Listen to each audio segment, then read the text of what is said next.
JSAM ministries வழங்கும் வேதமும் குறளும்.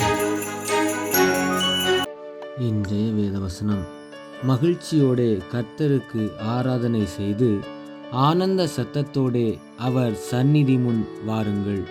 குறள் இப்படியாய் சொல்லுகிறது: நன்றி மறப்பது நன்றன்று, நன்றல்லது அன்றே மறப்பது நன்று. இதனுடைய விளக்கம் என்னவெனில், ஒருவர் நமக்கு செய்த நன்மையை மறப்பது நல்லதல்ல.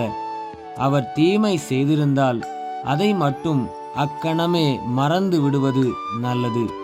வேதவசனம் இப்படியாய் சொல்லுகிறது: கர்த்தர் எனக்கு செய்த எல்லா உபகாரங்களுக்காகவும் அவருக்கு எண்ணத்தை செலுத்துவேன்.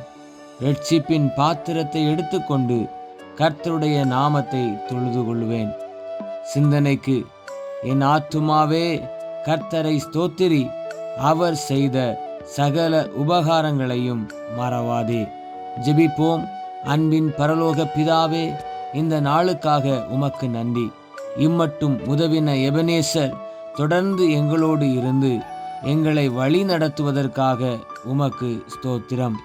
நீர் எங்களுக்கு செய்த ஒவ்வொரு நன்மைகளையும் நாங்கள் மனதில் கொண்டு உம்மை துதிக்கவும், உம்மை உயர்த்தி உம்மை மகிமைப்படுத்தவும் எங்களுக்கு கிருபை செய்யும். இயேசுவின் நாமத்தில் பிதாவே, ஆமென். இந்த நாள் இனிய நாளாக அமைய வாழ்த்துக்கள். கர்த்தர் உங்களை ஆசீர்வதிப்பாராக. ஆமென்.